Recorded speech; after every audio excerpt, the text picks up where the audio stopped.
training partners. Here come your training partners. So smart, so strong, so funny. Let's go with your training partners. Team, welcome to Training Partners, where two fitness professionals bring you strong takes held loosely. I'm Weezy Shoemaker, and I'm joined, as always, by Justin McClintock. And it is a new year, which means you're going to hear this maybe in March. Yeah, I forget when it's going to be a little while. Yeah, it's going to be a minute, It's going to and be that's a little okay. while. It's going to be a little while. Happy New Year, Justin. Happy New Year. How are you? I'm well. Yeah. This is I day missed your face. 2. We haven't, with holiday breaks and travel and all that stuff, I haven't actually seen you in a minute. No, we haven't like live chatted in 2 full weeks, which Yeah. is weird. Yeah. And we That's both got weird. kind of busy, so it also wasn't necessarily 35 memes a day. Right. That's right. Yeah, we both had some shit to do. What shit Yeah. were you doing? So there was a bunch of holiday stuff, which I got to see, like, one of the, like, reason E on the list for moving back to New England was being closer to family. But we got to see both families several times for the holidays. Like all of Great. Rebecca's family, or a lot of it, and a lot of my family. And it was easy and didn't involve $1,500 in train tickets and rental cars and hotel rooms, 3 days and that kind of stuff. It was easy and it was nice, and we could do it in a day, and that was pretty cool. It was pretty cool. Yeah, that's clutch. I haven't related to that in a while, but when we lived in Nashville, dealing with that, being somewhere between 8 and 10 hours from family, like it just inherently is harder.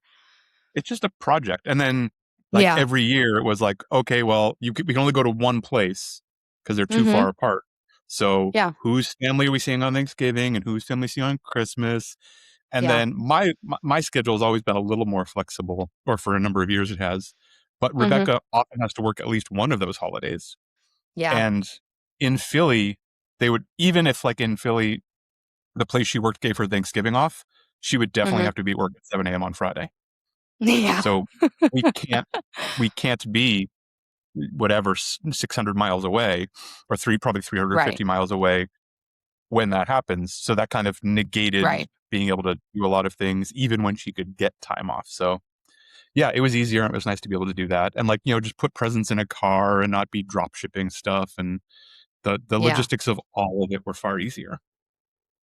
Yeah, that's clutch. That's a good reason. It certainly wasn't our top 3 or 4 reasons to move back to Columbus, but definitely a nice perk that it's easier to see people when we'd like to see them without it having to be this whole orchestrated production. Yeah, and it's nice to, like, in Christmas, for logistical reasons, I didn't get to see my sister, but that's okay because I saw her twice at Thanksgiving, and I'm probably going to see her next week. And it's not like, oh, I missed my chance for the next 6 to 12 months. Right. Yeah. We, well, I say we, the royal we took my first full week and change off outside of birthing, like literally birthing a person in 6 or 7 years, which was crazy. Like it felt great, and equally felt awesome to come back. Like I wasn't trudging my way through the front door. Like it genuinely felt good to get back home and like start thinking about our rhythms and come back to my computer and be thinking about next cycles for clients. Like really proud of the way that I set myself up to take time. And then equally delighted that after taking time and like having some space to rot a little bit, which, we still had to parent, but we did do some rotting. Like with that rest and getting off of the kind of chaos hamster wheel, it didn't feel ick to come back. Yeah, so that's really good. That's a pretty good sign, I think. Yeah, it's pretty solid when you're happy to have the time off and kind of excited to get back to work. Yeah, right. One thing that I imagine I will have decided by the time the podcast airs, And so if people are listening to this and curious about it, please reach out. I am strongly considering pulling out of the upcoming Peru trip. I was wondering. Yeah. I don't know why I was thinking about this. Too. Yeah, you might have had some like spidey sense tingles. Folks, there's some stuff happening politically, which I think is probably just going to be true this whole administration. And I have this massive Peru trek hiking the Salcante Pass on a Trova trip, which is like a group hosted, like there is a host and there are tour guides, yada yada yada. There's actual Sherpas, like a legit thing. But at the moment, we're under a travel ban to that part of the world.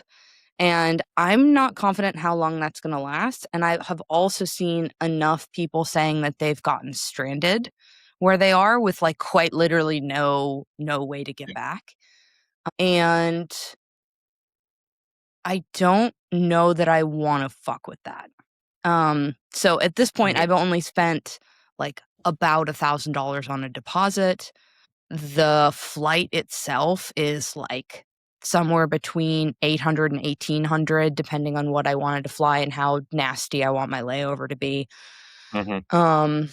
And with another like $3,000-ish due on the trip, I just don't know that I want to invest that kind of money, not knowing if the status of my government is going to allow me to go there or get back. Yeah, or even worse. Like I've seen, anecdotal posts and stuff of people kind of being halfway. Like, we were able to leave wherever they were, but then we were in a layover, but we can't leave our layover spot. So now we're out of the place where we felt safe or had a place to stay and whatnot, but can't get home. And this is starting to feel like a Kafka story. And like at time of recording, like everything is still unfolding very fast and we don't really know what's going on. Well, and I kind of imagine like, I don't necessarily think that we need to explicitly state that both of us are pretty liberal, but we're going to do it anyway. This administration has haven't gathered. Every episode is some episode. That's not fair. Yeah. Leftist scum. Radical leftist scum. Tattoo it on my forehead. I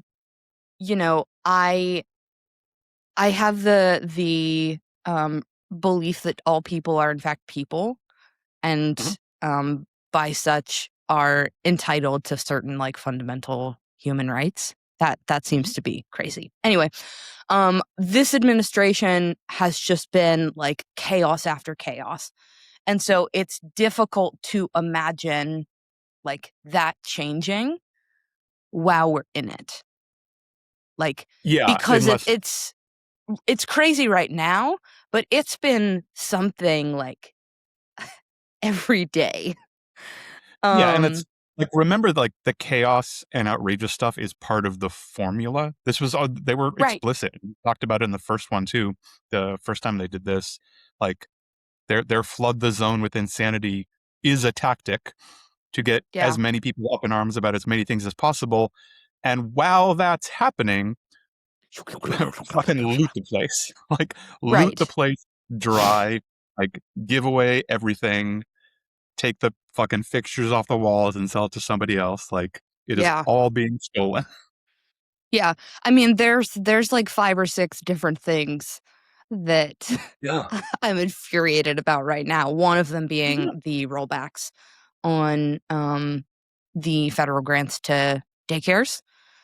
And knowing some people who are actually affected by this, where, hey, we receive a bulk of our funding from the Fed. We're not doing that anymore. We have to close. Sorry. Like, and like fundamentally, right. Fundamentally, too, the person to be most likely affected by that is mom. And, they've led the whole time with, like, we want women to be out of the workplace. We want to go back to, like, traditional conservative values. You won't do it, so we're going to make that decision for you. That's how it feels. This is absolutely an attack on women. Right. And so, anyway, I feel really hesitant about like continuing to get excited and making plans. Like there's a vaccine schedule and I will need to book my flights and there's going to be more money to come. There's going to be a lot of prep because I will have to physically prepare to be able to hike like 20 miles a day-ish at 14,000 feet. That will require like basically I would need to start training for that within the next 4 to 6 weeks aggressively. I just don't know that I want to invest all the time and excitement and money at the prospect of it not being possible when we get there. So, I imagine by the time that this airs, I will have made a concrete decision, but I'd say at this point I'm like 70-30 not going than booking a trip somewhere domestic this year. Exactly. So, yeah, something will still happen, and like I'm on board with your questioning it, and I'm on board with your. We don't have to make the decision right now, but yeah, as things get closer, there's going to be I mean, you could like reverse engineer it. Like 5 weeks from now, you're going to have to either say, all right, I'm in, or at least mostly in. I'm at least training for it and putting prep and buying good boots and all that stuff. Or not this time this year. Right. It doesn't have to be no forever if it's no. Oh, I don't know. So we'll see. A buddy of mine met his wife hiking Machu Picchu. It is like the most adorable story. He had a long relationship, and that had fallen apart, and he was kind of like doing like, oh my goodness, I'm single at like he was 45. having an eat, pray, love. Totally. And like, I'm going to travel. I'm going to do this thing. I'm going to eat well. I'm going to decorate my place the way I want to. And I'm hiking Machu Picchu. And I've heard them both tell the story where like they were walking and like just kind of ended up walking next to each other. We're like, oh, hey, you know. And then they were on like different groups or whatever and would go off and camp. And the next day they just kind of like ended up at the same pace. And we're like, you again? Like, I'm not chasing you. It's like, I'm not slowing down to find you. Okay, cool. And it happened like 2 or 3 times. And finally he was like, hi, I'm Rich. And then they got married and had a cute kid. Do you maybe think there's something here? We should at least have a conversation. That's cool. That feels like very serendipitous, and you don't like accidentally end up hiking Machu Picchu. Like you don't like click on a banner ad and be like, that sounds like it'd be fun. Like that's probably a core tenet of one of the things that you enjoy doing. It's expensive, it's hard, it's difficult to schedule, it requires a lot of planning and prep. What a cool way to meet somebody.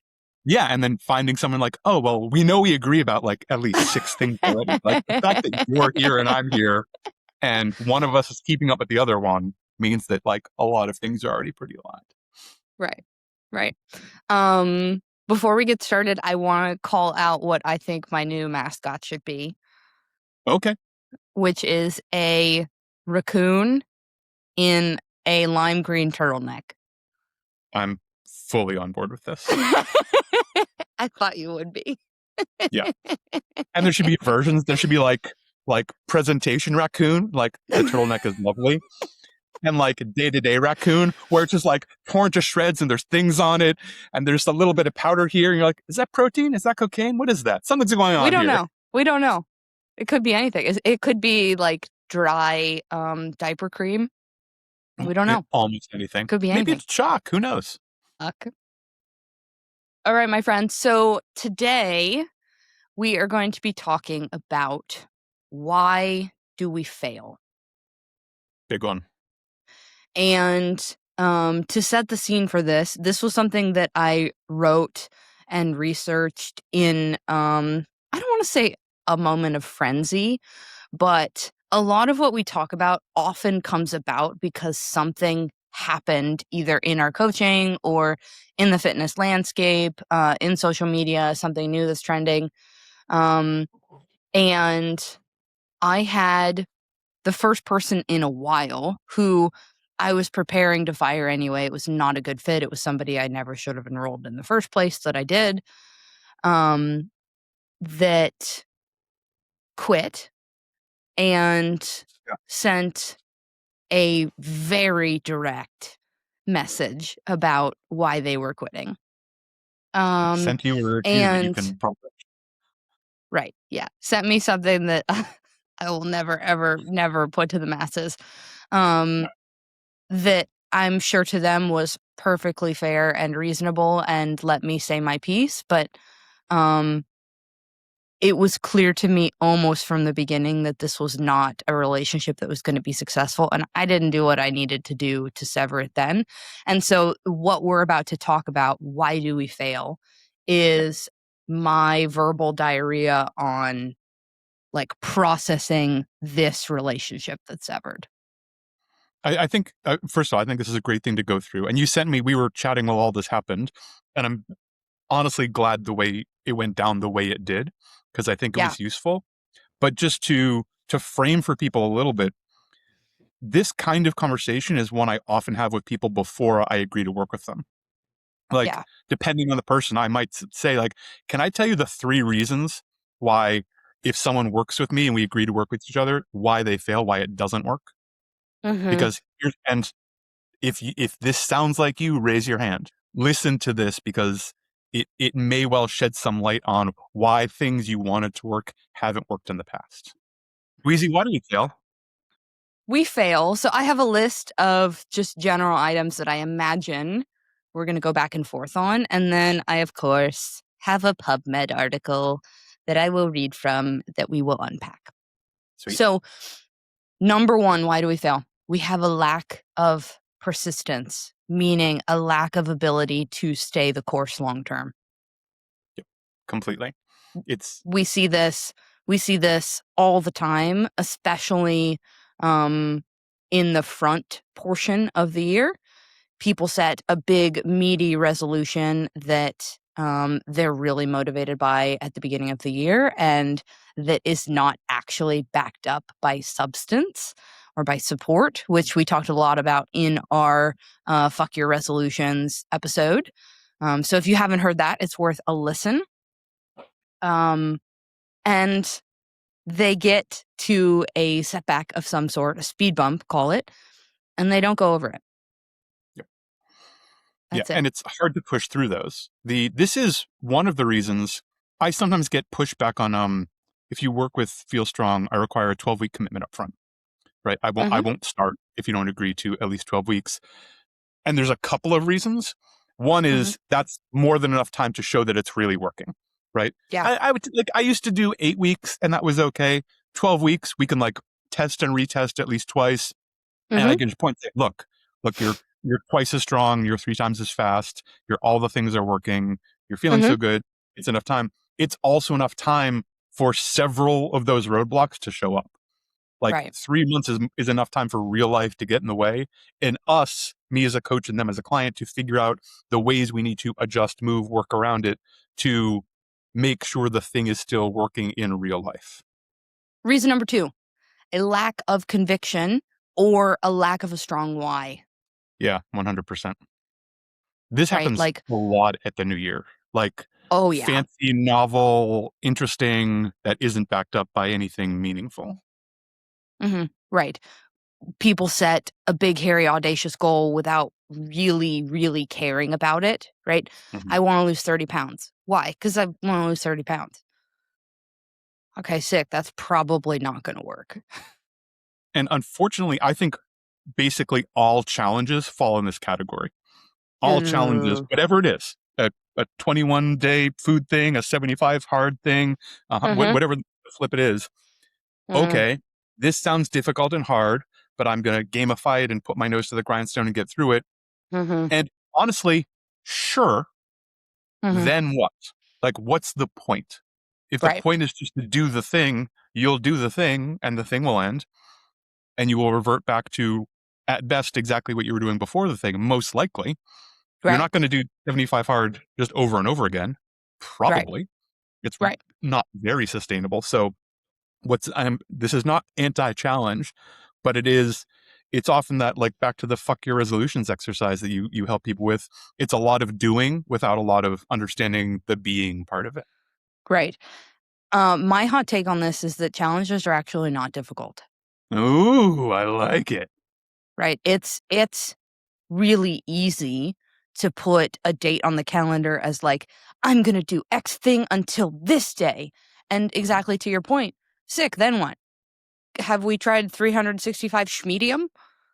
Because that's what's really hard, is like keeping yourself accountable when you have a work deadline, when you have a sick kid, when you are traveling a ton, when your shift changes, right? Like deciding, no, I actually don't need to be all in on this for a period of time, so long as I'm moderate forever. Yeah, this is, I know you and I have talked about it. I think I mentioned on the pod, but this reminds me of me, not making, but strongly suggesting that my first trimester mom with hyperemesis still come to the gym on a morning when she wasn't feeling great, because she had declared she was also going to go to work. Like she sent me a text saying, yeah, I'm really not feeling great. I think I'm going to bail. I said, oh, cool. You're calling out of work, right? She said, no. I said, okay, if you're not calling out of work, you actually have to come to the gym. Right. Because we need to move a little bit and talk. And I think it was like stretching, breath work, sit on the bike, do some stuff. We weren't doing muscle-ups, but we were doing important things on a really tough day when she really didn't want to, and there were plenty of good excuses to not. Right. That day cemented the next 18 months of progress. Right. Yeah. This reminds me of a client who I posted on social with explicit consent yesterday, who would like to get stronger and lose some weight. And the reason that she'd like that is because she has CP and she has a pretty notable strength differential side to side.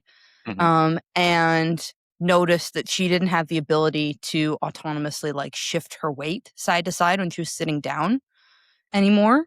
And so would then just be like immobilized, stuck in pain, not able, literally not able to shift. And decided enough is enough.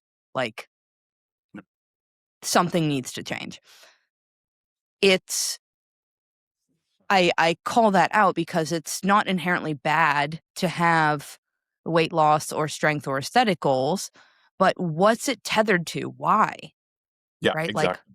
Like why is that important to you? And if you don't have an answer to that, you're unlikely to succeed. Yeah, completely. Moving veins a little bit, rationalization, and or fixating on the failure itself, which I think is uniquely different from analyzing why the failure happened. Yes, agreed. Right? Not talking our way around like, well, this happened for a totally predictable reason because blah, blah, blah, blah, blah, blah, blah. Rather than why did this happen and how can we prevent it from happening again? We fail repeatedly because of potentially the stories that we tell ourselves about like, this is what my life looks like. Yeah, and it's so often those things are framed as foregone conclusions and or things that people don't have control over. I had a pretty tough kind of come to Jesus conversation with someone a while ago about their schedule, because they had started missing workouts and being a little inconsistent and having a hard time, but declaring they wanted to do all these things. And whenever something happened, it was like, oh, well, my work schedule did this, and I'm going home for this holiday, and my parents surprised me with this vacation, and work changed here. And I finally had to be like, hey, you know your schedule. Almost none of this is a surprise. Right. You're definitely a grown-up. This is not something that's happening to you. Right. You are doing this. This is your job. This is the things you say you want to do. So if you're not going to take control of it, none of this will ever work. And they took it very well. But I had to it was a tough reframing conversation of a lot of this is in your control. And I'm not telling you to do one thing or the other, but these are not a series of events that are just, being put upon you. Right. You're not like the person in the audience of a show. Yeah, exactly. This is your show. You're the show. You're doing. You're not the being show. driven. Act You're like driving. it. Yeah. Right. Get in the driver's seat, for God's sake. And I think that can be really, really tricky for people who have had a lot of life happen to them. 100%. Of all, yes. Yes. Of all kinds. We could break into that 1,000 different ways. And if you're somebody who is constantly getting stuck in this wall, we would strongly suggest that you work with a mental health professional to try to get over that. That is something that a coach by themselves, if this is repeatedly coming up and you're not able to get over it, is less likely to be able to support you with. Yeah, but in the same way we often talk about people kind of becoming their symptoms with physicality stuff, like oh well, I can't do anything because I have a bulging disc. You can say, well, Right.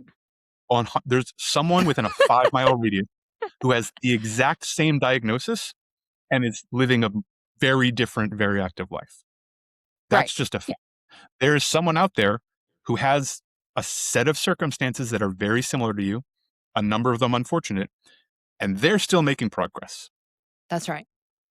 Yeah. It is to the point of my client with CP, like, hey, you literally have cerebral palsy. You have every reason why you could just say, I'm going to commit myself to a supportive walking or a wheelchair device, and just decide this is the way it goes. I'm going to put a ramp in my house. I'm going to get a ranch. Or you could decide, cool, this is the hand that I've been dealt. How am I going to play the fuck out of it? Exactly. And you have to do it, right? No one would question if your client was like, I'm in a wheelchair, what are you going to do? Yeah. Almost no one would say boo. Say, oh, okay. They would accept it. And this is important because even people really close to you may accept it if they know you're accepting it. If it's good enough for you, why would it not be good enough for anyone else? Right. Exactly. A small sidestep is, I think, dismissal of past mistakes without applying the knowledge gained from it. So are you like getting caught in a cycle? Yes, hypothetically. Like, okay, well, I acknowledge this past mistake, right? Different from rationalization. I see what went wrong. I can look at it clearly. And then moving on and maybe making the exact same mistake again. Right. Recognizing it but not taking that next step. Being able to say, like, which is better, right? Oh, I recognize the mistake. I see where this went wrong. I see why it went wrong. I've done all the tough investigating. I'm going to try again, but not going along the exact same path. Right. I'm going to do nothing different really at hurt all. when I walk into it. I'm going to back up and try again. Well, right. That's right. This is something that my 2.5-year-old does frequently. Which is fair enough. Yeah. It's fair. Yeah. He hasn't learned that that's the way the world works yet, right? Yeah. Something that comes to mind for me personally on this is a friendship that was not serving me at all anymore. That it took me ages to decide to cut that friendship off because of how long we'd been friends. And like the same thing is happening over and over and over and over again. And I'm realizing, okay, this is what's happening. This is not a relationship that is important to this person. This is not something that I feel particularly compelled to like continue to have the same fight over and over with.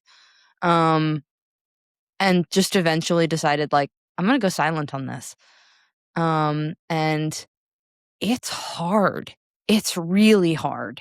This can be tricky because we think, well, I've learned how things went wrong. You could apply this to literally anything. I've learned how things went wrong, and so I can do the same thing again, but applying what I've learned. Yes. And sometimes in situations like that, there's a bad temptation to kind of arm yourself to withstand the bad things that you don't need to accept. Oh, well, when I do this, like these just terrible things tend to happen. So I'm going to be ready for that because I'm so tough. I can work through that. As opposed to taking 2 steps back and saying, there's a few other ways through that don't involve me having the shit beaten out of me physically, mentally, spiritually, whatever. Right. But maybe there's some steps I could take unless the other end is so worth it that it's really worth getting beaten up like that. Right. Is it? Yeah, I have one of those friendships. They might listen. They're on the bubble. They're on the bubble right now because things have been weird for a long time. Oh shit. If you're listening to this and you're on the bubble with Justin McClintock, please leave a comment to say I'm on the bubble. Yeah. And if you're worried that you're on the bubble, you're probably not. So it's okay. It's always the people who think they're so secure. Right. That's like the people who worry if they're parenting well enough Yeah, exactly. probably have absolutely nothing to worry about. Yeah. Yeah. It's the people who aren't thinking about it ever who are a real fucking problem. Right. Okay, moving on. We fail because of a lack of discipline, which I prefer to look at as a lack of structure. Yeah, agreed. I Right. often say people don't need discipline, they need routine. Right. We need to have the infrastructure in place that allows us to make the activity that we say is desired the easy choice to make. If the desired outcome is I want to eat healthier in 2026, and the way that we've decided we want to manifest this is I'm going to have a protein and a vegetable at every meal, then opening the fridge and seeing that there are no vegetables cut up, there are no proteins thawed, and the pantry is just full of easy grab and go, carb and fat laden things, you're going to be unlikely to make the choice that you would like to make, right? No amount of wanting it or saying like I'm so disciplined, I'm going to get up at 5 a.m. and thaw this chicken sausage and make some eggs and scramble in some kale that isn't cut yet. It's not going to happen, friend. Yeah. We need the infrastructure that allows us to make the choice we say that we want to make. It has to be easy or we're unlikely to do it. And some of that, the last point you made, some of that infrastructure may well be social support. Yeah. Like if you say, I want to have these things, these are the things I want in the fridge and the cabinets, these are the things I don't want in the fridge and cabinets, and you have a partner who is diametrically opposed to those things and not willing to help support, bend, okay, that's fine, but I'm going to have my cabinet that's up high that you can't reach. Right. I might be speaking from experience. Like there's Cheez-Its in the house, but you can't reach them or see them, so that's fine. But if or a friend group, like if you're trying to, there's lots of people like cutting down on various levels of drinking and stuff like that. If you can't have dinner with your friends without them bullying you to drink more, that's going to be really hard, and we might need to restructure something. I'm not saying you have to ditch all of your friends, but you might have to have a conversation. Right. Yeah. And this could go the opposite way too, right? Like if you're somebody who has been chronically dieting for a long time and has decided like I'm intentionally taking time off from that and I'm going to try to do a little more looseness in the reins, and you're a part of a culture that like measures their food and calls people out for what they're eating, this might be really difficult for you on the other side as well. Yeah, completely. The infrastructure is such an important part. What comes to mind for this for me too is like really high intensity fitness communities, right? Like a High Rocks gym or a CrossFit gym. Like, what if we've decided we want to move differently? And there's a bunch of fucking pushback. Like, what do you mean you're doing ring rows today? What do you mean you're going to do your own strength work on the open gym side? Like, that might make it really challenging. And so when we talk about having a lack of structure might be having a conversation with coach in that environment and saying, hey, this is what's really important to me. Can you help quell the naysayers in the group? I worked in a CrossFit gym once where I think it was like during an open gym setting, I saw a fellow coach come out of the bathroom holding a dumbbell. And I was like, okay. What? I mean, I'm not gonna let it go. And like there was one member cleaning up and they were leaving, so it was like 3 or 4 coaches standing around. I was like, all right, Zach, so what did you do with the dumbbell in the bathroom? And he realized he had been caught. And he said, honestly, Justin, bicep curls. I've been having some pain. I'm training more strongman stuff. I think bicep curls are an important accessory exercise. And if I do them on the floor of a CrossFit gym, I will get made fun of. People might trust me less as a coach. This is back in like 2011, like some bad old CrossFit days. but Right. you weren't allowed to do This is curls. Kool-Aid time. Yeah, Right. you weren't allowed No. to do curls. You certainly weren't allowed to do machines. You weren't like, no, like either it's functional or it's garbage. And he's like, Right. I think they're functional. I think they're important. He was also in school to become a physical therapist. He's now a very talented Yeah. physical therapist, Sick. and owns a great gym in North Carolina. But it like he was hiding to do accessories. It's like, if this is the culture that we have, we're the coaches. Like, this is our fault. We need to We're take the charge problem. because like you could explain and set a good example about why this is. No, is it going to be like the primary movement of the day? Probably not. But we're all cool with chin-ups or not cool with bicep curls. I think we need to have a conversation. I think we need to have maybe a not do them in the conversation. bathroom. It's also been several minutes, but I want to call out how impressed I am that you used the phrase diametrically opposed, because I immediately heard Hamilton. Oh, that's funny. Lynn actually got it from me. I thought so. Yeah. Did I ever tell you that I met Lynn when he was like in the early stages of writing Hamilton? Of course you fucking like, did. He's like, I'm working. He's in a he still is in a improv group with a good buddy of mine who we did improv together in college. And I met him through his name's Chris Schmolevin, Shockwave. He's great. He's amazing. Incredible actor. He was on the New Electric Company and a bunch of other stuff. I'm not like, this isn't much of a name drop, but yeah, he was working on In the Heights and Hamilton basically simultaneously. Maybe In the Heights was already up at the book or something. It's like, yeah, I'm working on this musical about Alexander Hamilton. And everyone was like, cool. Who? Is that the $10 guy? Sounds dope. No, I read this amazing book about him. Like, yeah, good. Yeah, cool. You going to do a musical about the Brooklyn Bridge next? Like, what are you talking about? And now Lynn has all of the money. Right. It's always crazy until it's done.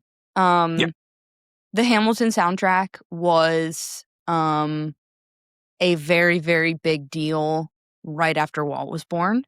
Sure.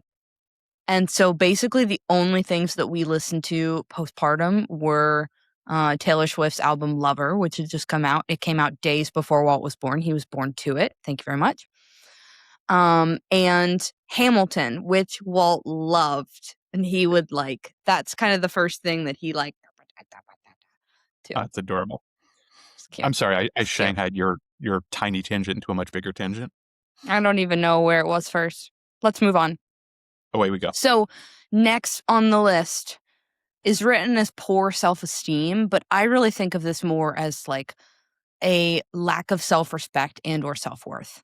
When I think about that, because if it's really easy for people to be like, no, I don't have poor self-esteem. I don't have a lack of self-respect. I don't have a lack of self-worth. I think I'm worthy.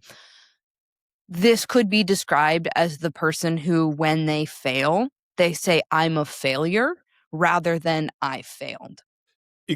Exactly. Back to kind of becoming that diagnosis, right? Like, oh, I can't do this, as opposed to I tried and it didn't go the way I wanted to this time. Those are very different things. Right. This is also often, and welcome to be fought on this, I think this is often the person who would catastrophize. Yes, I think they're closely related, and it can snowball, right? If you identify as a failure, or someone who gets hurt all the time, or someone who, gets out of breath very quickly and starts having a panic attack as soon as their heart rate starts elevating. Now, those things might be true, but if you take that on as your identity, it's very easy for that to seep into other parts of your life. And you see everything you do, right? Like, oh, I dropped my drink on the floor in front of a bunch of people in a restaurant, and that wasn't great. Like, I'd be like, I hope I didn't create too much work for people or make a big mess, but I don't see it as some sort of personal flaw. Right. Well, just like fucking Phil Justin, like everything I do is stupid. I can't get out of my own way. No, right. I dropped a glass, and those are two. I dropped everything. Well, yeah, and that can snowball really, really quickly for people. I'm a dropper rather than I'm a person who dropped a thing. Right. Oh, well, moving on. The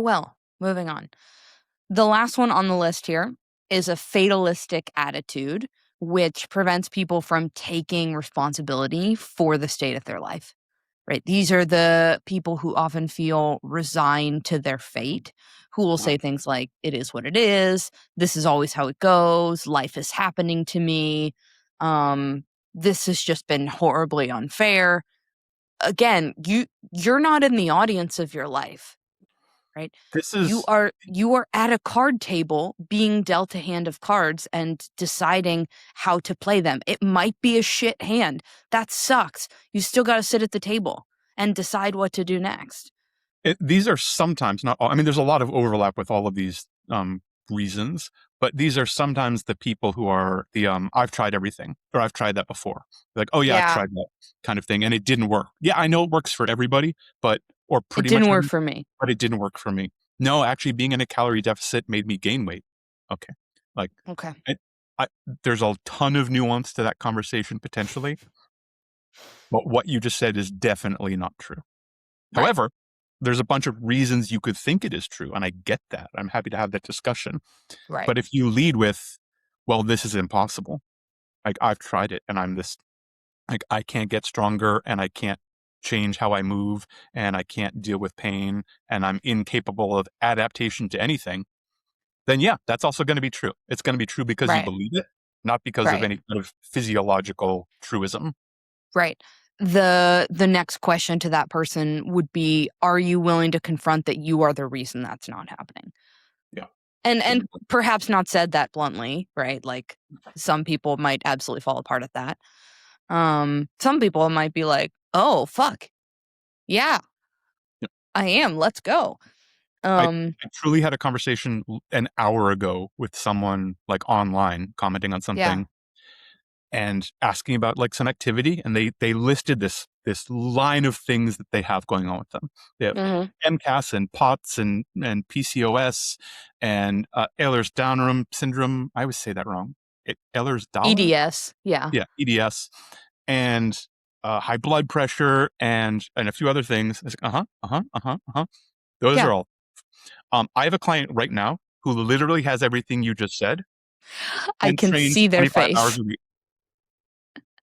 Yeah. And trains hard 25 hours a week. Now, I'm not saying that it's You need to one-to-one, do that. but I'm telling you that there's a lot of things you can potentially do that aren't currently being done if you're open to that.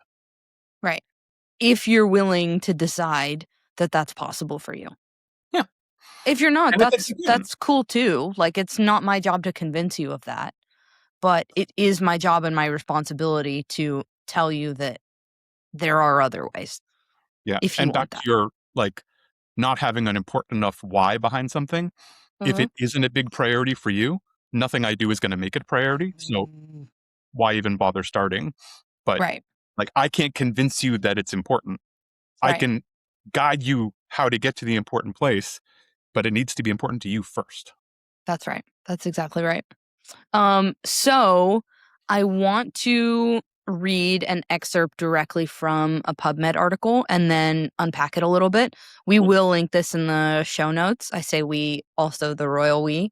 Um, Which okay, means you will here we go. send me the link and I will put it. It's already in the doc. It is. Great. I did that for you I love it. and for everyone listening. Hmm. Okay, gang, here we go. Our society celebrates failure as a teachable moment. Yet, in 5 studies, failure did the opposite. It undermined learning. Across studies, participants answered binary choice questions, following which they were told one of 2 things. They either answered correctly or incorrectly. Both types of feedback conveyed the correct answer because there were only 2 answer choices. However, on a follow-up test, participants learned less from failure feedback than from success feedback, right? Meaning, like, hey, they took the test, they are told of the ones that they get wrong, they were more likely to get that wrong again. This effect was replicated across professional, linguistic, and social domains, even when learning from failure was less cognitively taxing than learning from success, and even when learning was incentivized. Participants who received failure feedback also remembered fewer of their answer choices. So the question is, why does failure undermine learning? Failure is ego threatening, which causes people to tune out. Participants learned less from a personal failure than from a personal success. Yet, they learn just as much from other people's failure as from other success. Thus, when ego concerns are muted, people tune in and have the ability to learn from failure. Yeah, that all makes perfect sense to me, especially failure as an ego challenge. Like Right. when that's how it's presented, and it sounds like it was kind of on purpose in a lot of these cases. Yeah. And or how it was taken, of course, like you are going to retreat from that. That feels Yeah. bad. I don't want to It feel feels it. bad. I reach toward the stove. Ouch, that hurt. Okay, I'm not going to reach toward the stove again. That was no good. I'm going to do what I can to avoid this feeling and stay away from it, Mm-hmm. as opposed to sitting in with it for a moment Mm-hmm. and seeing what you can gain from it. This is, Right. you and I do this a lot with people, but reframing, we talk about opportunities a lot. We rarely talk about mistakes and failures. We talk a Right. lot about opportunities. And it turns out it's all the same stuff, but a Right. very different lens to look at things through. A very different lens, right? I have on video the last time that I was at a PT's office, which, let's knock on wood, was over a year ago now. And my PT, who is incredible, if you're in Columbus, Ohio, I cannot recommend Dr. Kate Kennelly with Affiliate PT enough. She's incredible. I adore her. That's where I personally go for treatment, and I send people to her as well. She had me doing some like single-sided serratus press on the wall with a band, and didn't overcue, which I appreciated. Just said, hey, hold this band. You're going to press like this on each side. And she's filming behind me and didn't say anything at all. Showed me the video, and the angle of the one was almost fully vertical and the other one was like 45 degrees. And I Yeah. felt like they were the same. And she was also sneakily filming me watching it. And I'm on camera saying, oh, that's an opportunity. Yep, there it is. Found it. Got him. Identified. So you've listened to this. What do we do? Right? Couple of things. First one, you need a compelling why. If it's not important enough to you, if you don't have some actual backing to it, you're just unlikely to be successful. Right? You also need a long-term plan with the ability to adjust based on your circumstances, not stop start. But hey, what needs to be true for this to fit into my actual life? You need to zoom out from hyperfixating on the minutia of the failure and instead embrace curiosity rather than pointing a finger at here's where things fell apart and focusing in on that. Hey, what might I do differently? Is there another way to look at this? Yep. But you also need to remember what you learned from the failure. You don't want to be the person in the PubMed article who is literally told what they did wrong and then just continues to do it wrong again.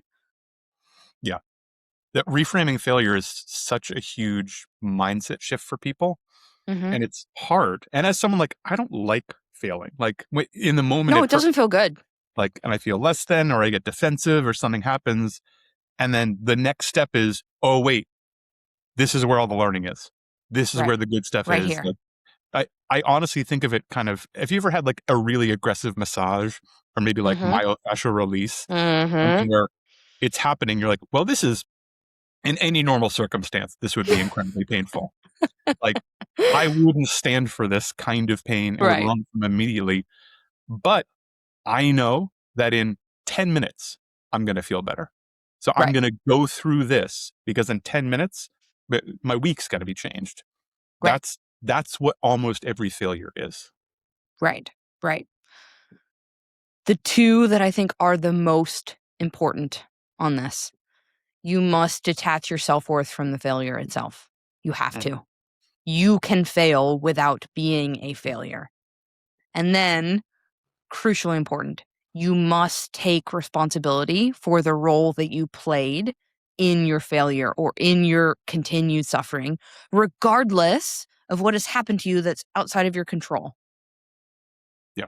Right? And those are you such have to, like ends of it. Like, right. This failure is not my identity. It is not the thing that I am. However, I was holding the wheel. Right. Like, this happened at least in part because of some decisions I made. Right. Therefore, but I'm also someone who can make new decisions and learn from this. Right. So what's the next step? Yeah. Right. That takes it a step further, is that you then must take responsibility for what you do next. Right. You have to take responsibility for the role that you play in your own downfall, and also deciding, no, I'm not the villain in my story. I'm the hero, and I have the opportunity to turn the bus around right now. Yeah. Huge. That's why we fail. That was great. Thank you. Wow. That's so I nice. imagine people listening to this, if some parts of that didn't like cry out to you as like, oh, that's why that thing didn't work, then I mean, I don't believe you. Yes, it did. Or you need You to are listen more closely lying. or re-examine a little differently or something like that. It's like, yeah, this is because that's why it happens. We're not just making stuff up here. Right.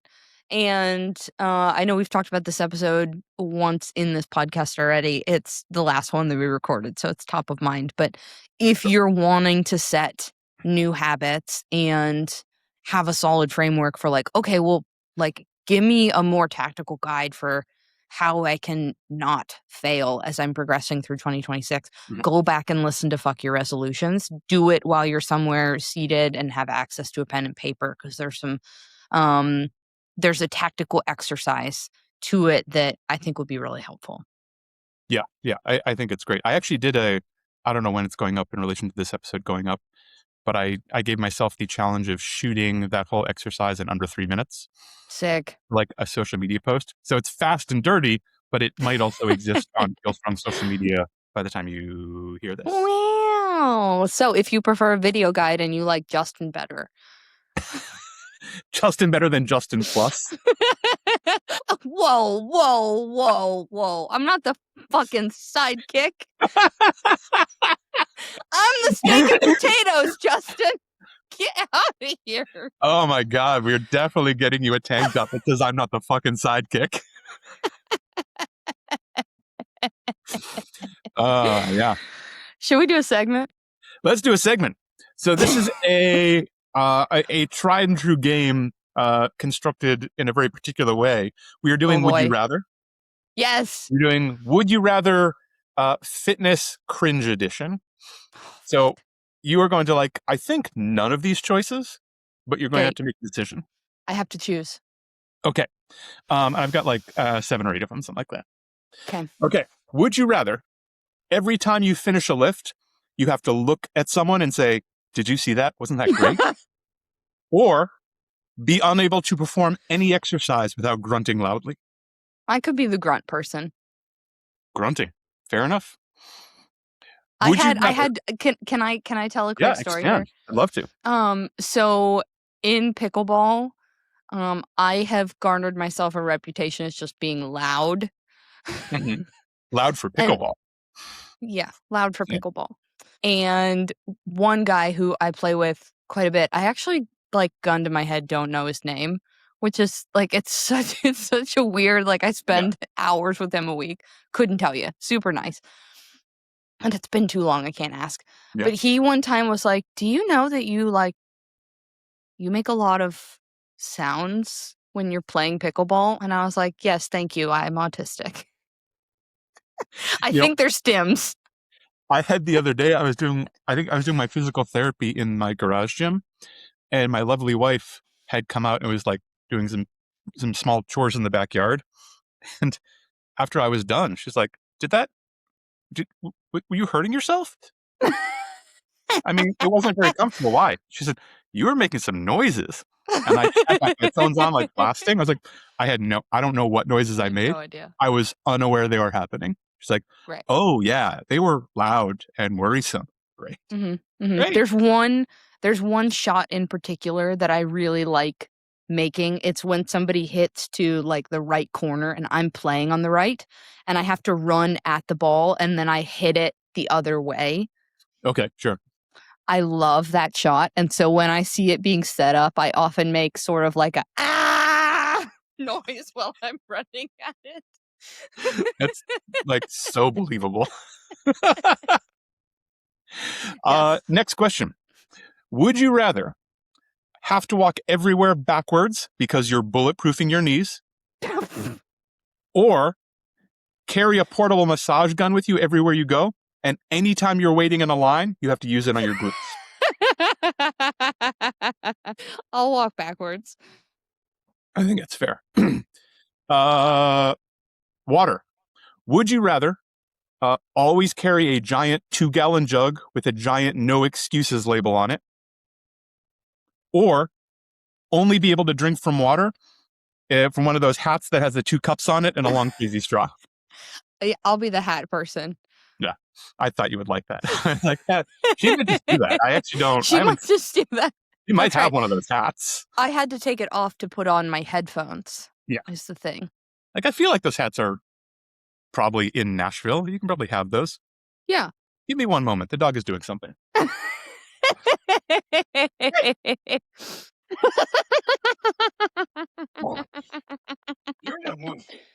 He's so mad because I locked him in a room when the plumbers were here, and now he's just acting out.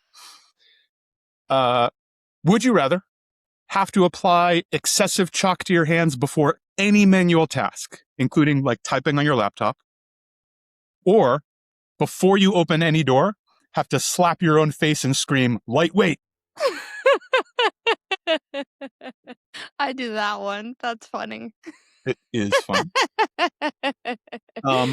Would you rather have to post a video of yourself in a cold plunge every single morning, and you have to be crying the entire time, or tell anybody that you see eating cake that sugar is poison? This includes seeing social media posts about their birthday. Oh God, I don't like these at all. I'll cold plunge. That's terrible. Terrible. Would you rather, I'm so excited about this one. Would you rather, whenever you see 2 people having a conversation, have to stop and say, "Can I work in?" and then take over the conversation for at least 2 minutes? Or be unable to start a sentence without saying, "Well, Joe Rogan said." I'll go, "Can I work in?" because I do that a lot of the time anyway. All right. Last one.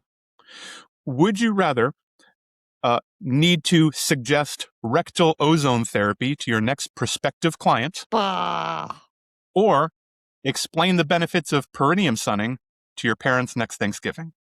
Yeah, I'd rather have to tell a prospective client. I was wondering about that one. Have you tried sunning your butthole about this? That was it. That's all the Wow. fitness would you rathers. Wow. And now the twist is that I have to actually do all of those for the next 30 days. Now it's the rule. Since you chose it. Yeah. Team, this has been Training Partners. I'm Weezy Shoemaker. That's Justin McClintock. We'll see you next time. Later, gang. Here come your training partners, so smart, so strong, so funny. Let's go with your training partners. We're ready to shine.